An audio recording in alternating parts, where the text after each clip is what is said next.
योग योग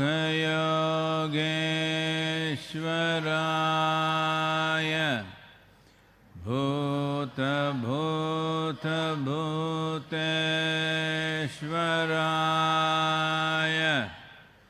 काल काल कालेश्वराय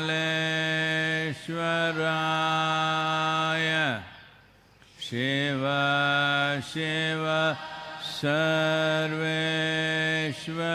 सर्वेश्वराय शम्भो शम्भो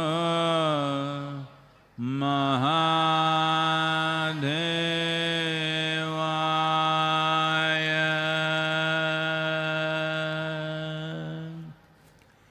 योग योग योगेश्वराय भूत भूत भूतेश्वराय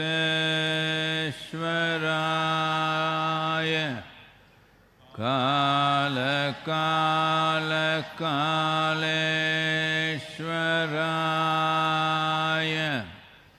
शिव शिव सर्वेश्वराय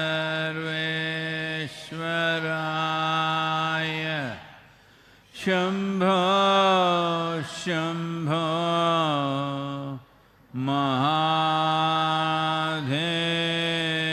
महादेवाय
जननं सुखदं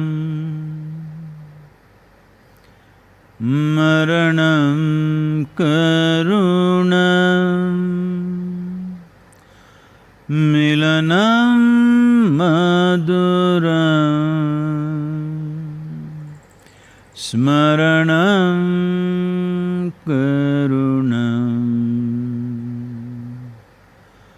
कालवशादिह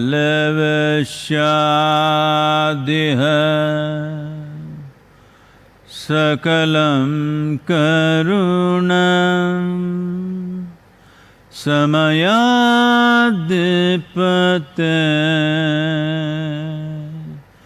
अखिलं करुणम्।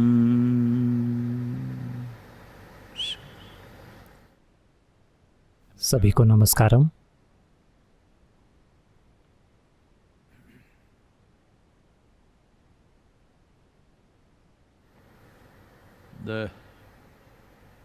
The nature of life is such जीवन की प्रकृति ऐसी है कि एक ही पैकेज में, जिसे हम मैं समझते हैं, जीवन और मृत्यु एक ही पैकेज में भरे हुए हैं, अलग अलग नहीं, उसी पैकेज में हैं। प्यार और नफरत लोग उसी दिल में रख सकते हैं। एक ही समय में वे एक इंसान से प्यार कर सकते हैं और दूसरे इंसान से नफरत। उथल पुथल और शांति भी उसी पैकेज में रहती है। इस तरह से जो भी आपने सोचा और जिन्हें भी आप जीवन में विपरीत मानते हैं, सारे एक ही पैकेज में भरे हुए हैं। सवाल सिर्फ ये है कि आप क्या उठाना चुनते हैं। अगर आप प्यार उठाते हैं तो आप एक तरह से होते हैं, अगर आप नफरत उठाते हैं तो आप दूसरी तरह से होते हैं, अगर आप खुशी उठाते हैं तो एक तरह, अगर आप दुख उठाते हैं तो दूसरी तरह। अरे सद्गुरु, उन्होंने इसे अलग अलग पैकेट में क्यों पैक नहीं किया? नहीं, ये आपका चुनाव है। सृष्टि बहुत करुणामय है। अगर आप दुखी होना चाहते हैं तो आपके पास दुखी होने की आजादी है। हाँ, और तमामों लोग खुद को तकलीफ और पीड़ा देना चुनते हैं, और बेशक वो इसे अपने आसपास के लोगों के साथ भी बांटेंगे। ये बस चुनने का सवाल है, क्योंकि हर चीज एक ही पैकेज में भरी हुई है। अगर ये ऐसा होता, लोग बात करते रहते हैं दाहिना मस्तिष्क, बायां मस्तिष्क, ईड़ा पिंगाला, हर चीज। मान लीजिए कि ये वैसा होता, दाहिनी तरफ सिर्फ खुशी होती, बाईं तरफ सिर्फ दुख होता, दाहिनी तरफ जिंदगी होती, बाईं तरफ मौत होती, तो ये आसान होता। लेकिन ये वैसा नहीं है। ये सब एक साथ पैक है। अगर आप जागरूक हैं तो आप वो चुनेंगे जो आप चाहते हैं। अगर आप अचेतन हैं तो बेतरतीब तरीके से जो भी हाथ में आ रहा है आप उसे उठा लेंगे। और जब आप बता नहीं पाते कि आप दुखी क्यों हैं, आपके ऊपर विपत्ति क्यों आ पड़ी है, गलत चीजें क्यों हो रही हैं, नहीं, आप भगवान को खोज रहे हैं। चूंकि आपको वहां ऊपर भगवान नहीं मिले, आप सितारों और ग्रहों से काम चला रहे हैं। मैं चाहता हूं कि आप समझें, भगवान के बाद लोग ग्रहों और सितारों को चुनते हैं कि वो तय कर रहे हैं। भगवान तय करते हैं, लेकिन ये बहुत अस्पष्ट है। कम से कम वो थोड़े असली लगते हैं। वे आपके लिए गलत दिशा में घूम रहे हैं। आपका शनि गलत तरह से घूम रहा है, आपका दिमाग गलत तरह से घूम रहा है, ये तो पक्का है। तो क्या दूसरी चीज़ों का हम पर असर होता है? यकीनन उनका असर होता है, लेकिन आप उन्हें खुद पर असर डालने देंगे या नहीं, ये भी आपका चुनाव है। कमज़ोर बनना और मजबूत बनना दोनों एक ही पैकेज में हैं। अभी इस वायरस के लिए ये आपके ऊपर है। मैंने कुछ नहीं किया, मुझे कैसे इन्फेक्शन हो गया?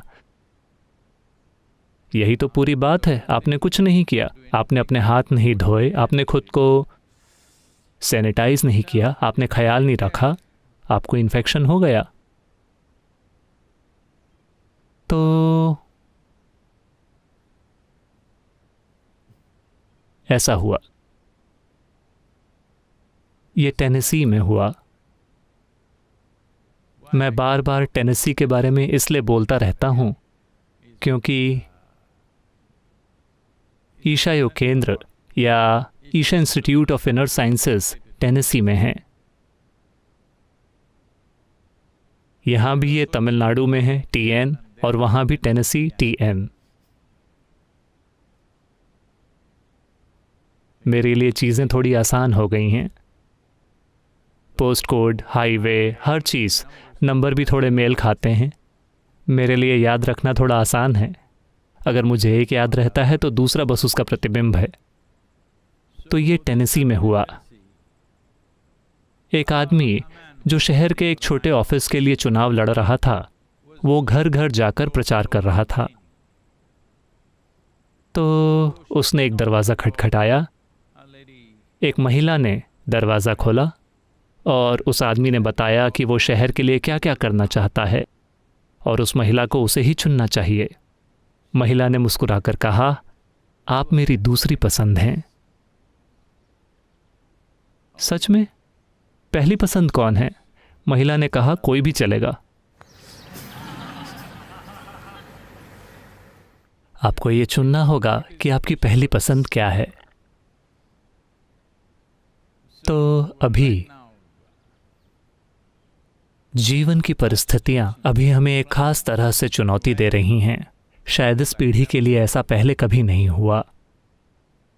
अमेरिका 15,000 मौतों को पार कर रहा है। स्पेन 15,000 पार कर रहा है। इटली लगभग 18,000। फ्रांस 11,000 पार कर रहा है। यूके ने 7,000 पार कर लिया है। भारत 200 के पास जा रहा है। तो ये भारत में अधिकारियों के द्वारा किया गया असाधारण काम है। डॉक्टर, पुलिस और सरकार में फैसला लेने वाले, हमारी जैसी घनी आबादी के लिए ये एक ज़बरदस्त काम है। लेकिन फिर भी अगले 1 हफ्ते या 10 दिन में ये काफ़ी बढ़ सकता है। बस अदल बदल से ये स्वाभाविक रूप से बढ़ेगा। लेकिन कुछ देशों में ये जैसे हो रहा है, उनकी तुलना में फिर भी उस मामले में हम बहुत बेहतर हैं, क्योंकि हमने थोड़े पहले कदम उठा लिए। लेकिन लगभग 500 लोग जो इन्फेक्टेड हैं एक धार्मिक समूह के कारण, वे कहीं छुप गए हैं। उनकी खोज की जा रही है, लेकिन उनका पता ही नहीं चल रहा। ये 500 लोग खुद ही अगले 1-2 महीने में 1 लाख लोगों को इन्फेक्ट कर सकते हैं, खुद से ही। और जिन लोगों को इन्फेक्शन लगता है वो कितने और लोगों को इन्फेक्शन करेंगे, अदल बदल होगा। तो दुर्भाग्य से ऐसी परिस्थितियां मौजूद हैं। मुझे आशा है कि वो एक जगह रहेंगे और यहाँ वहाँ जाकर बहुत ज़्यादा लोगों को इन्फेक्ट नहीं करेंगे। तो हम अभी इसी मुकाम पर हैं। एक ऐसे समय में आप क्या उठाते हैं, आपका क्या चुनाव है, ये बहुत महत्वपूर्ण है। ये हमेशा महत्वपूर्ण होता है, लेकिन ज़्यादातर लोग अपने चुनावों के महत्व को नहीं समझते जब तक कि बहुत कठोर या बहुत गंभीर परिणाम न हो। तो ये एक ऐसा समय है जहाँ हम क्या चुनते हैं, हम कैसे बर्ताव करते हैं, इसके गंभीर परिणाम होने वाले हैं।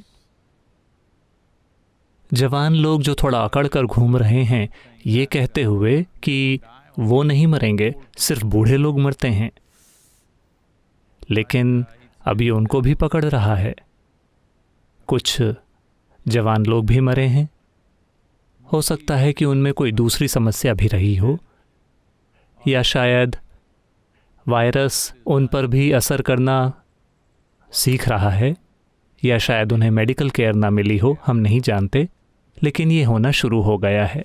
लेकिन जो लोग बीमार हुए, उनमें से कुछ जिन्हें हम जानते हैं, उनका इन्फेक्शन ठीक हुए 1 महीने से ऊपर हो गया है।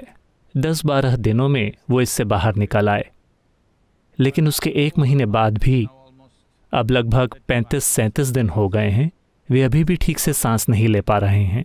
जवान लोग, उनकी सांस बहुत छोटी है। अगर वो 100 या 150 फुट भी चलते हैं तो उन्हें रुककर आराम करना पड़ता है। वो उस हालत में हैं। हालांकि वो जवान हैं, स्वस्थ हैं और बुखार चला गया है, सब कुछ चला गया है, लेकिन उनकी सांस लेने की क्षमता वापस नहीं आई है, कम से कम जिन लोगों को मैं जानता हूँ। मैं उन सभी दूसरे लोगों के बारे में नहीं जानता जो दुनिया में ठीक हुए हैं कि उनकी स्थिति भी वही है। वे शायद खतरे से बाहर हों, लेकिन फिर भी स्वास्थ्य के मामले में काफ़ी काम करना होगा। शिकायतें आ रही हैं कि मैं पर्याप्त सवालों के जवाब नहीं दे रहा हूं, क्योंकि कई सारे सवाल अलग अलग जगहों से भेजे गए हैं और मैंने जवाब नहीं दिए हैं। तो आज हम कुछ सवालों के जवाब पर ध्यान देंगे। यह सवाल शेखर रेड्डी का है। सद्गुरु, ऐसा लगता है कि यह भविष्यवाणियों का समय है। कई लोग पुटलूरी वीर ब्रह्मम की भविष्यवाणी का जिक्र कर रहे हैं, जिन्होंने अपने काल ज्ञानम में कोरोना के बारे में लिखा था। दूसरे लोग फ्रांसीसी वैद्य, ज्योतिषी और संत मिशेल डी नास्त्रेदमस का जिक्र कर रहे हैं। ऐसी भविष्यवाणियों के बारे में आप क्या कहना चाहेंगे? अद्भुत। ये भविष्यवाणियां अद्भुत हैं, लेकिन वो हमेशा घटना होने के बाद होती हैं। तो ये सभी लोग जो इन सभी भविष्यवाणियों को पढ़ रहे हैं, अगर वे पहले से जानते थे तो वो इसे रोक क्यों नहीं पाए? अगर आप पहले से जानते हैं और अगर आप एक महामारी को नहीं रोकते तो इसे सबसे जघन्य किस्म का अपराध कहा जाता है। तो ये एक इंसानी सनक है कि वो भविष्य में एक टेलीस्कोप लगाकर रखना चाहते हैं। क्या ये बढ़िया नहीं है कि आप नहीं जानते कि आगे क्या होगा, वरना क्या आप जी सकते हैं? तो ऐसे बहुत से लोग हैं। ज्योतिषी हर जगह से मुझ पर हमला कर रहे हैं क्योंकि मैं उनके धंधे के लिए अच्छा नहीं हूं।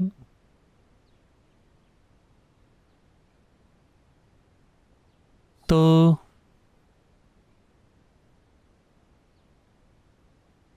इंसान इस ग्रह पर विकास का चरम है।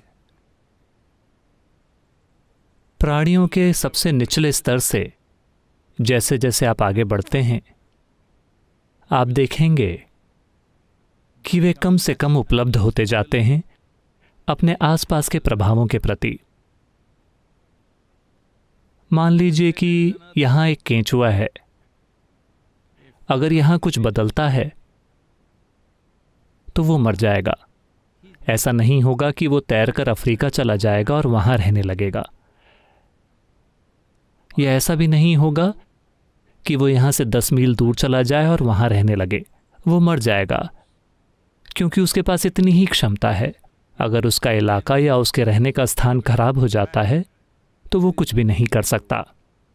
यही कारण है कि हम मिट्टी को पुनर्जीवित करने के बारे में बात कर रहे हैं, क्योंकि ये जीवाणु और कीड़े जो हमारे अस्तित्व के लिए महत्वपूर्ण है, वे कहीं और नहीं जा पाएंगे।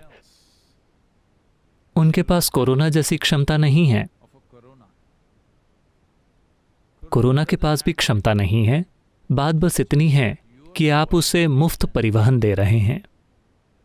इंसान, ग्रह पर सबसे अधिक मोबाइल प्राणी, उसे परिवहन प्रदान कर रहे हैं।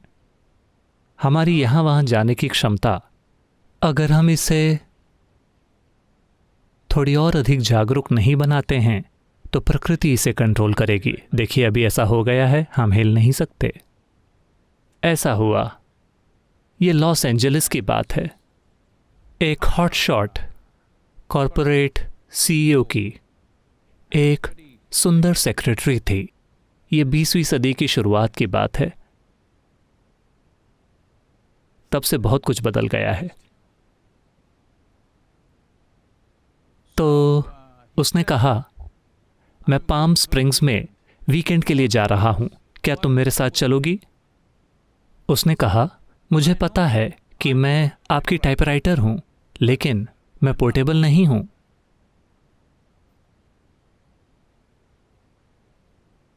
आपकी पोर्टेबिलिटी को थोड़ा और जागरूक होने की ज़रूरत है। ये इंसानों की यहाँ वहाँ जाने की क्षमता है जिसने वायरस को इस तरह से शक्तिशाली बना दिया है। अगर ये 1000 साल पहले हुआ होता, जब कोई हवाई यात्रा नहीं होती थी, जब बहुत ज़्यादा समुद्री यात्रा नहीं होती थी और ये सब, तो ये बस वहीं रहता जहाँ ये हुआ था। वुहान या जहाँ भी ऐसा हुआ, ये बस उसी इलाके में रहता। शायद बगल के कुछ गांवों में हुआ होता और ये खत्म हो गया होता।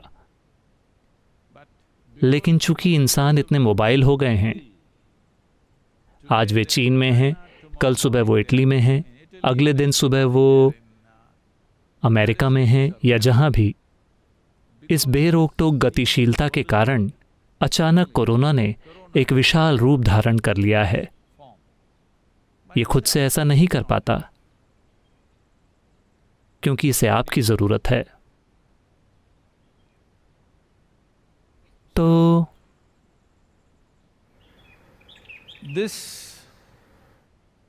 ये खुजली हमेशा भविष्यवाणियां करने की। एक आदमी हुआ करते थे, अब वो नहीं रहे। ऐसे एक व्यक्ति तमिलनाडु में हुआ करते थे। उन्होंने भविष्यवाणी की, 500 साल बाद तमिलनाडु में एक बड़ी सी बाढ़ आएगी।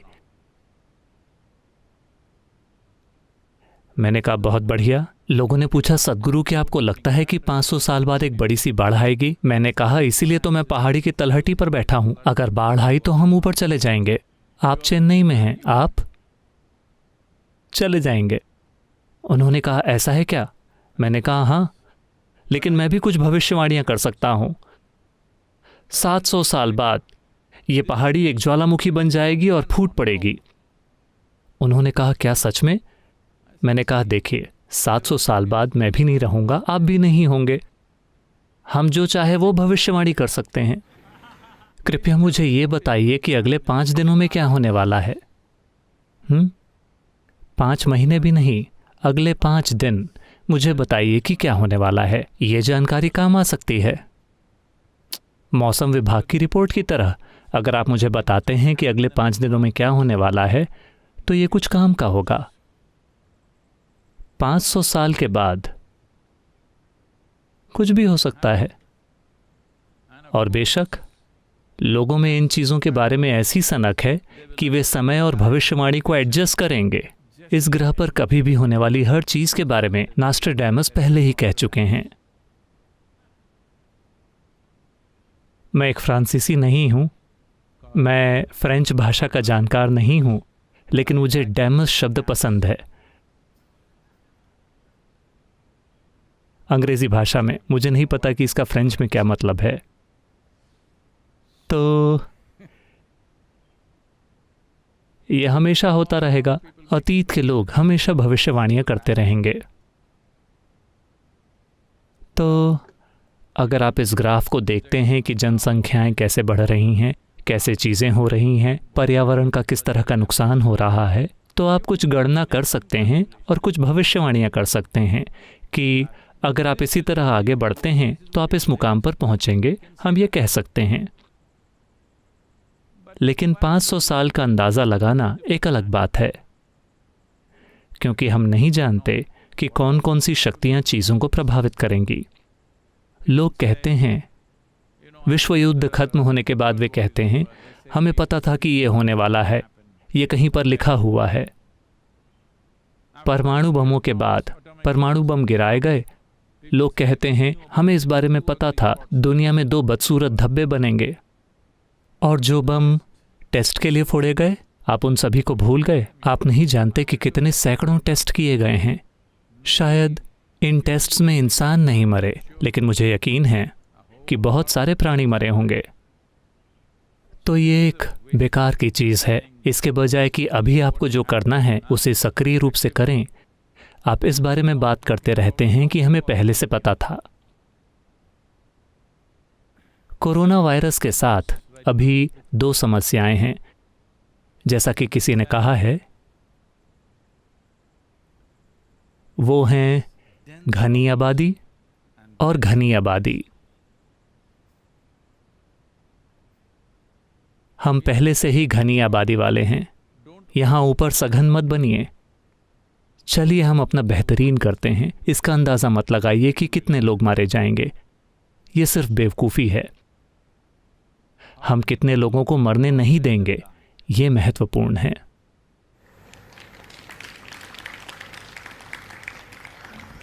अगला सवाल कार्तिक का है।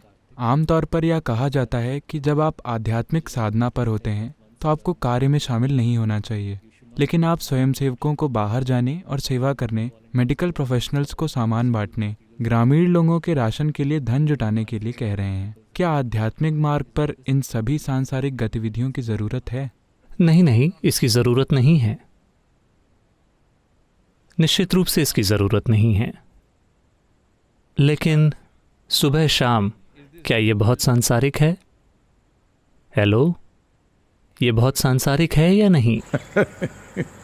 अगर आप वो सब रोक देते हैं तो फिर मैं आपसे वॉलंटियर करने के लिए नहीं कहूँगा, मैं आपसे सेवा करने के लिए नहीं कहूँगा, मैं आपसे कुछ भी करने के लिए नहीं करूँगा। अगर आप बस इस तरह बैठते हैं, कोई भोजन नहीं, कोई हलचल नहीं, कोई टॉयलेट नहीं, अगर आप बस यूं ही बैठते हैं तो मैं भी आकर आपके चरणों पे गिरूंगा। आपको कुछ भी नहीं करना है। हम हर दिन आपकी पूजा करेंगे। हाँ, हम करेंगे, मैं मजाक नहीं कर रहा हूँ, हम निश्चित रूप से करेंगे। लेकिन आप बहुत सांसारिक हैं। लेकिन जब दूसरे खाते हैं तो अचानक ये सांसारिक हो जाता है। ये आध्यात्मिक है। आपका भोजन करना आध्यात्मिक है, किसी और का भोजन करना सांसारिक है।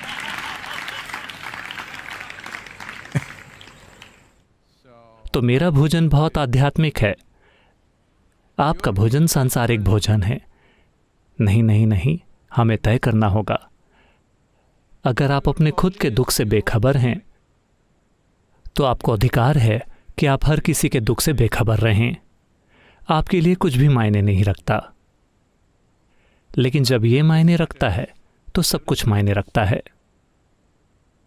तो आध्यात्मिक आंदोलनों के खिलाफ कुछ हद तक नकारात्मकता बस इसी वजह से है क्योंकि मोटे तौर पर माना जाता है कि वे गैर जिम्मेदार लोग हैं, ऐसे लोग जो समाज के सहारे जीते हैं। ये बहुत बहुत महत्वपूर्ण है। अगर समाज आपको 10 रुपए देता है तो आपको 100 रुपए का काम करना चाहिए। हाँ, सिर्फ तभी आपको अपनी आंखें बंद करने और बस इस तरह बैठने का अधिकार है, वरना आपको कोई अधिकार नहीं है। तो जब इस तरह के हालात बनते हैं जैसे अभी है, ठीक है, ये एक महामारी है,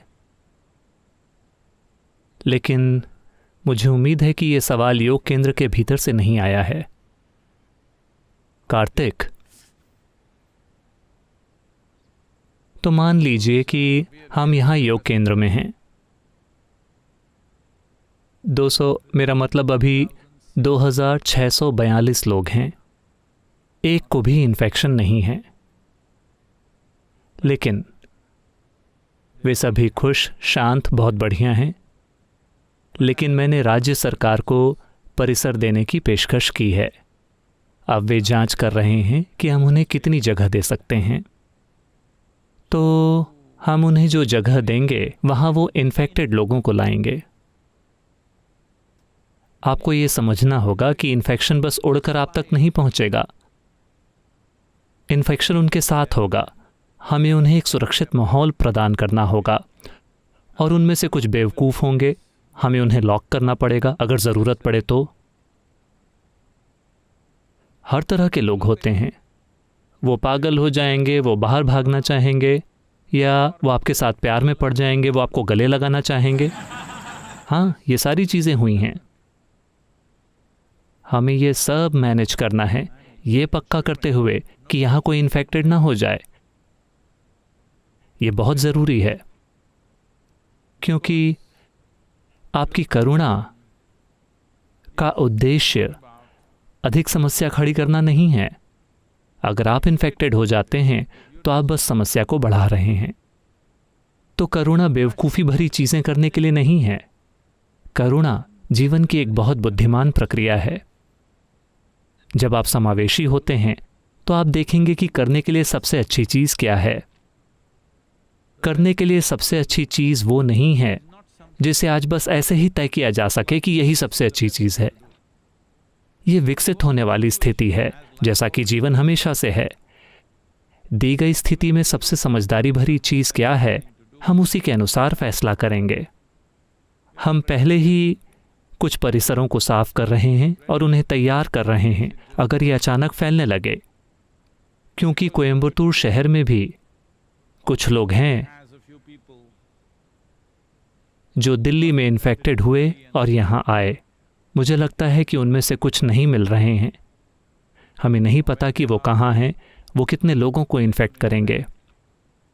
ये बहुत करीब आ गया है, बस 25 किलोमीटर दूर। मुझे लगता है कि कोवईपुदूर को सील कर दिया गया है। आज उन्होंने शुरू कर दिया है अलग अलग हिस्सों को सील करना। जहाँ भी 1 या 2 इन्फेक्शंस हैं, वो बस उन छोटी छोटी सोसाइटीज़ को सील कर रहे हैं ताकि वो फैल ना जाए। हम भी ठीक ऐसा ही करेंगे अगर लोग बाहर से आते हैं। लेकिन हम ये पक्का करना चाहते हैं, हम इस रिकॉर्ड को बनाए रखना चाहते हैं कि जब तक ये वायरस ख़त्म नहीं हो जाता, इसमें चाहे जितना भी समय लगे, हम यहाँ एक भी व्यक्ति को इन्फेक्टेड होते नहीं देखना चाहते। तो हमारे चीनी वॉलंटियर्स का धन्यवाद। उन्होंने हमारे लिए सामान भेजा है जो आज सुबह ही यहाँ पहुँचा है। दस्ताने, सुरक्षा गियर और कई दूसरी चीज़ें। तो आपके पास सुरक्षा गियर होंगे ताकि आप जाके सेवा कर सकें। बस इतना है कि आपको थोड़ी दूरी और थोड़ी समझ बनाए रखनी है। एक कलाकार था। एक दिन उसे एक महिला मॉडल मिली पेंटिंग करने के लिए। तो वो वहां बैठ गई और उसने पेंटिंग शुरू कर दी। कुछ समय के बाद कलाकार ने जाकर उसे चूम लिया।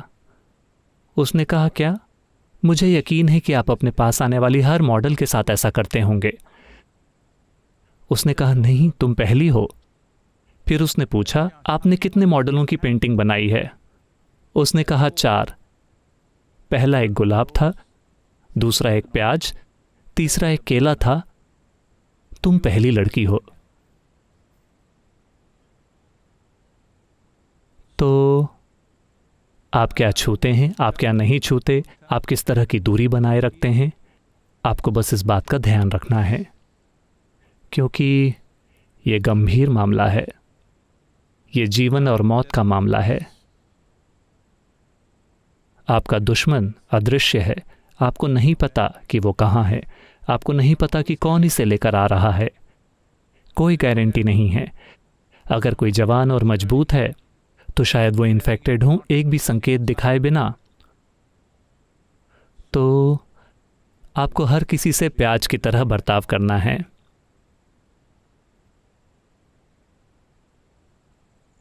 तो सेवा करना है या नहीं करना है, ये कोई सवाल ही नहीं है। ये कोई सेवा नहीं है, ये बस आपकी मानवता की मूल अभिव्यक्ति है। अगर आप सोचते हैं कि अपनी मानवता को त्यागना आपकी आध्यात्मिकता है, तो मुझे माफ़ कीजिए, मुझे ऐसी आध्यात्मिकता नहीं चाहिए। लेकिन अगर आप ऐसे बन जाते हैं कि आपके बारे में कुछ भी भौतिक नहीं है, आप बस, तो हम आपको सेवा करने के लिए नहीं कहेंगे। आपको नहीं करना होगा। जब तक ये मौजूद है तब तक आपको सेवा करनी चाहिए, क्योंकि ऐसा होने के लिए इसके पीछे बहुत सारे लोग हैं। वहाँ ऐसे लोग हैं जो अभी भी खेत में काम कर रहे हैं। गरीब किसान को ये हो सकता है, दुकानदार को ये हो सकता है, जो यहाँ सामान लाता है उसे ये हो सकता है, हमारे वॉलंटियर्स जो खरीदारी करने के लिए बाहर जा रहे हैं, ये उन्हें हो सकता है। तो जब सभी लोग आपके भोजन के लिए अपना जीवन दांव पर लगा रहे हैं, आप थोड़ा सा भी काम नहीं करना चाहते? मुझे तो ये आध्यात्मिकता नहीं लगती। यह सवाल मिमी का है। नमस्कारम सद्गुरु। पिछले कुछ हफ्तों में आप घर को रहने के लिए स्वीट होम बनाने के बारे में बात करते रहे हैं, लेकिन होम ऐसे कई लोगों के लिए स्वीट नहीं हो सकता जिन्हें घरेलू हिंसा का सामना करना पड़ता है और उनके पास बचने के लिए कोई जगह नहीं है। ये शिकायत कोई पुरुष कर रहे हैं या कोई महिला? Huh? Mimi, am I? Okay. Looks like a woman. Sounds like a woman.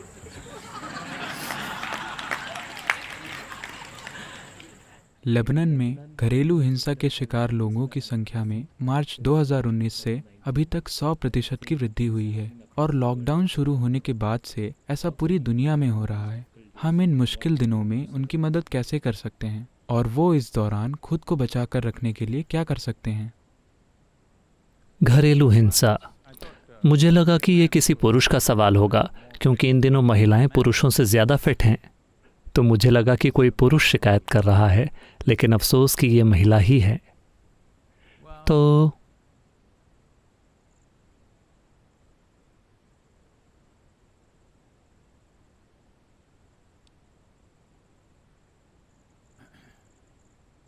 देखिए, हम इसे ही बदलने की कोशिश कर रहे हैं। दुनिया इसी को बदलने की कोशिश कर रही है,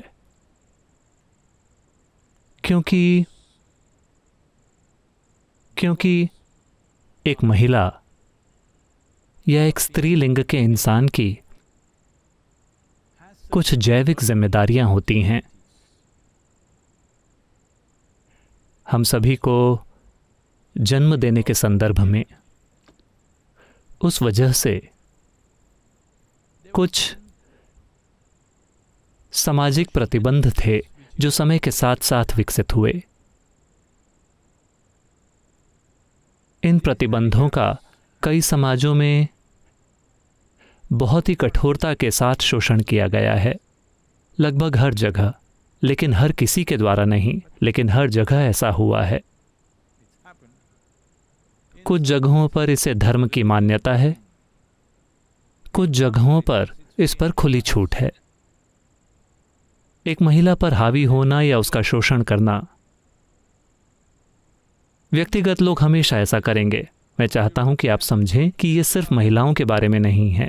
व्यक्तिगत लोगों की प्रवृत्ति होती है कि वे उनका शोषण करते हैं जो उनसे थोड़े कमज़ोर हैं। तो लोग दुनिया भर में ऐसा हुआ करता था। सौभाग्य से ये अब काफ़ी हद तक कम हो गया है। जब हम बड़े हो रहे थे उस समय भी हर दिन स्कूल में आपकी किसी न किसी वजह से पिटाई हो जाती थी, लगभग हर दिन।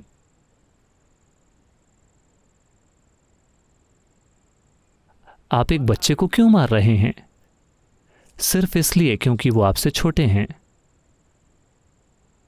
आपके पास ऐसी कहावतें भी थीं, छड़ी बचाओ और बच्चे को बिगाड़ो, या ऐसा कुछ। तो आप उन्हें इसलिए नहीं पीट रहे हैं क्योंकि आप कुछ बेहतर जानते हैं। आप उन्हें इसलिए नहीं पीट रहे हैं क्योंकि आप विकसित हैं और वो अविकसित हैं, और आप छड़ी से उनके विकास की प्रक्रिया को तेज करने वाले हैं। बस वो आपसे छोटे हैं। ऐसा क्यों है कि जब वो बड़े हो जाते हैं तब आप उनकी पिटाई नहीं करते? क्योंकि आपको उसका नतीजा पता है। तो इसी तरह ज़रूरी नहीं है कि वो किसी को इसलिए पीट रहे हैं क्योंकि वो महिलाएं हैं। वो उन्हें इसलिए पीट रहे हैं क्योंकि वो शारीरिक रूप से कमज़ोर हैं, पुरुष की तुलना में थोड़ी छोटी और कमज़ोर, कम से कम आमतौर पर। तो जो कोई भी आपसे कमज़ोर है, उसका यह शोषण या तो शारीरिक रूप से या आर्थिक रूप से या सामाजिक रूप से या जैसा भी, अगर आप थोड़े कमज़ोर हैं तो आपका शोषण होता रहता है। You know,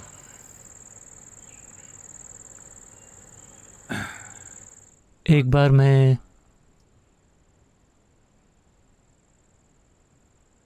एक तरह की सभा हो रही थी मल्लानाडु में, शिमोगा के पास, पश्चिमी घाट में। वहाँ एक कैंप लगा है और मैं काफ़ी समय पहले की बात कर रहा हूँ। कोई छोटा सा योग का शिविर चल रहा है और वो चाहते थे कि मैं उनके साथ एक दिन बिताऊं, तो मैं वहाँ गया। स्वाभाविक रूप से उन दिनों मैं हमेशा मोटरसाइकिल पर ही सफ़र किया करता था। मैं वहाँ गया। उन दिनों 250 सीसी सिंगल स्ट्रोक मशीन एक बहुत बड़ी मोटरसाइकिल हुआ करती थी। आज जब मैं उसे अपनी अभी की गाड़ी के बगल में पार्क करता हूँ तो वो एक मजाक लगती है, लेकिन उन दिनों वो सड़क पर एक बड़ी मोटरसाइकिल थी। वो सड़क पर चलने वाली सबसे तेज़ गाड़ी थी। तो मैं वहाँ गया और वहाँ कुछ और लोग भी थे जो उनके कैंप में सेवा कर रहे थे। तो एक छोटी सी लूना नाम की एक छोटी सी गाड़ी हुआ करती थी, काइनेटिक की। तो इस लूना में ये आदमी सब्जियां खरीदने के लिए किसी दूर की जगह में जाता है और आता है, क्योंकि ये जगह जंगल के अंदर है। और फिर वो इन थैलों के साथ आ रहा था और कोई ट्रक जो सड़क पर था, उस ट्रक ने उसे सड़क के किनारे ढकेल दिया। तो वो गिर गया और उसे थोड़ी चोट लगी। ज़्यादा चोट नहीं लगी, थोड़ी चमड़ी का नुकसान हुआ, लेकिन हड्डियों का नहीं। तो वो आया और वो बता रहा था कि क्या हुआ, और उसने कहा चूंकि मेरे पास ताकत नहीं थी, उसने मुझे ऐसे धक्का दे दिया। सड़क पर हमेशा आपके पास ताकत होनी चाहिए। मैंने कहा सिर्फ सड़क पर ही नहीं, लगभग हर जगह। अगर आपके पास ताकत नहीं है तो लोग आपके साथ धक्का मुक्की करते रहेंगे। दुर्भाग्य से दुनिया ऐसी बन गई है। इसीलिए एक आध्यात्मिक स्थान बहुत महत्वपूर्ण है, जहां लोगों को उनकी ताकत के लिए नहीं देखा जाता, लोगों को उनकी शारीरिक ताकत के लिए नहीं देखा जाता, या आर्थिक ताकत के लिए, या किसी और चीज़ के लिए, लेकिन लोगों का मूल्य वो जो हैं बस उसी के लिए किया जाता है। हमें एक ऐसा ही समाज बनाना चाहिए। अब घर के अंदर होने वाली हिंसा, मुझे पता है कि लोग इसके बारे में यूं बात करने की कोशिश करते हैं जैसे ये आदमी औरत वाली समस्या हो। यह आदमी औरत वाली समस्या नहीं है, यह आदमी बनाम किसी भी चीज़ की समस्या है। कोई भी चीज़ जो आपसे कमज़ोर है, अगर वो बहुत छोटी है तो आप उसे कुचल देंगे, अगर वो थोड़ी बड़ी है तो आप पत्थर फेंकेंगे, अगर वो थोड़ी और बड़ी है तो आप छड़ी से उसकी पिटाई करेंगे, लगभग हर चीज़ के साथ। क्यों लोग हर उस चीज़ पर गोली चलाते रहे जो उन्हें दिखाई दी? जंगली जानवरों वगैरह पर? हमेशा खाने के लिए नहीं। अगर उन्होंने खाने के लिए गोली मारी होती, जिंदा रहने के लिए, तो वो अलग बात है। ज़्यादातर जानवरों को सिर्फ मज़े के लिए गोली मारी गई, क्योंकि वो पलटकर आपको गोली नहीं मार सकते। तो आप एक भैंसे को गोली मारते हैं क्योंकि वो आपको गोली नहीं मार सकता। आप एक बच्चे की पिटाई करते हैं क्योंकि वो आपकी पिटाई नहीं कर सकता। आप एक औरत की पिटाई करते हैं क्योंकि वो आपकी पिटाई नहीं कर सकती। तो ये हर जगह चल रहा है, लेकिन आज महिलाओं के पास विकल्प हैं। समय आ गया है कि हम उन विकल्पों का प्रयोग करें। हम तुरंत हर चीज़ को ठीक नहीं कर सकते, लेकिन आप सभी लोग जिनके बच्चे हैं, अपने घर में लड़कियों को शक्तिशाली बनाना सबसे ज़्यादा महत्वपूर्ण है।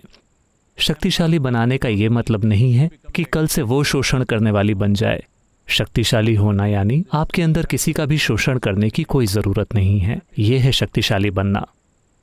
एक इंसान वाकई शक्तिशाली है, यानी अगर मैं यहाँ बैठूं तो मैं खुद से शानदार महसूस कर रहा हूँ। ज़रूरी नहीं है कि मेरे नीचे 10 लोग हों और तभी मुझे बढ़िया महसूस हो। ये शक्तिशाली होना है।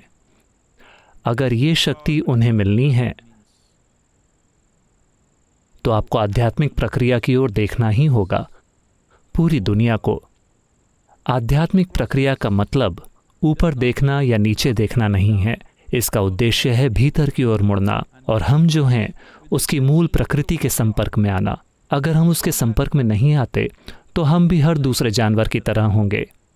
एक दिन ऐसा हुआ, एक शेर जंगल में घूम रहा था और उसे इस घरेलू हिंसा के सीन वाले आदमी की तरह महसूस हो रहा था। वो थोड़ा अकड़ के चल रहा था, उसी तरह सोच रहा था।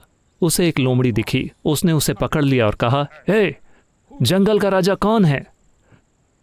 लोमड़ी को तो आप जानते हैं। अरे महाराज, आप न सिर्फ जंगल के राजा हैं, आप तो पूरे ब्रह्मांड के राजा हैं। वो थोड़ा और फूल गया और फिर वो अकड़ के चल रहा था। फिर उसे एक तेंदुआ दिखा, उसे पकड़ लिया। जंगल का राजा कौन है? वो कांपने लगा, क्योंकि शेर से उसकी कोई बराबरी नहीं है। उसने कहा, नहीं नहीं, निश्चित रूप से आप ही जंगल के राजा हैं, इसमें कोई दो मत नहीं है। अगर मेरे पास 2 चुनाव होते तो मैं आपको और आपको ही चुनता। फिर उसे वाकई बढ़िया महसूस हो रहा था, यहां तक कि एक तेंदुआ भी उसके सामने कांप रहा था। और वो एक खुली जगह पर आया। वहां उसने एक बड़े से हाथी को खड़े देखा। उसने दहाड़ लगाई, जंगल का राजा कौन है? हाथी ने एक भी शब्द कहे बिना अपनी सूंड आगे की, उसे उठाया, उसे हवा में घुमाया और उसे जमीन पर पटक दिया। कमर में जबरदस्त दर्द के साथ उसने कहा, तुम मुझे बता भी तो सकते थे। हाथी ने कहा, लेकिन मुझे अपनी बात साबित करनी थी। तो ये समस्या कि जहां कहीं भी आपको कोई ऐसा मिलता है जो आपसे थोड़ा कमजोर है, शारीरिक रूप से, आर्थिक रूप से, सामाजिक रूप से, राजनीतिक रूप से, आप उनको थोड़ा हड़काना चाहते हैं। ये जानवरों जैसा व्यवहार है। जानवरों के बीच ये ठीक है, लेकिन इंसानों के लिए ये ठीक नहीं है।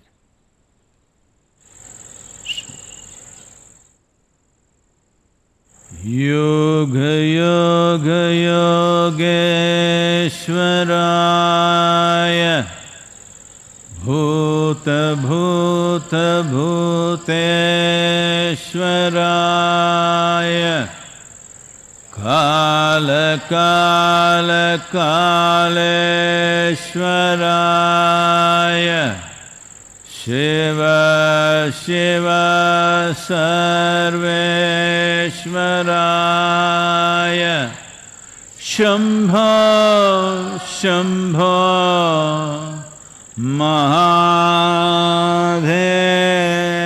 महादेवाय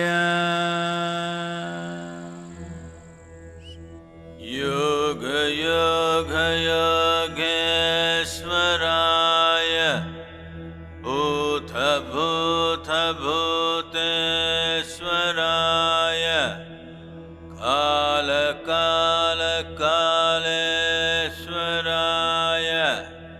शिव शिव सर्वेश्वराय शंभो शंभो महादेवाय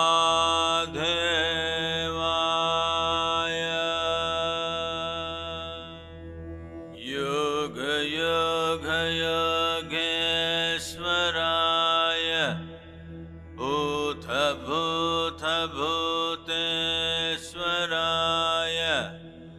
काल काल कालेश्वराय शिव शिव सर्वेश्वराय शंभो शंभो महादेवाय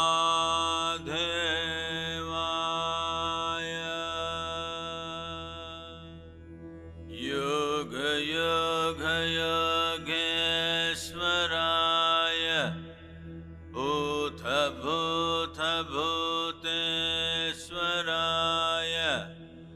काल काल कालेश्वराय शिव शिव सर्वेश्वराय शंभो शंभो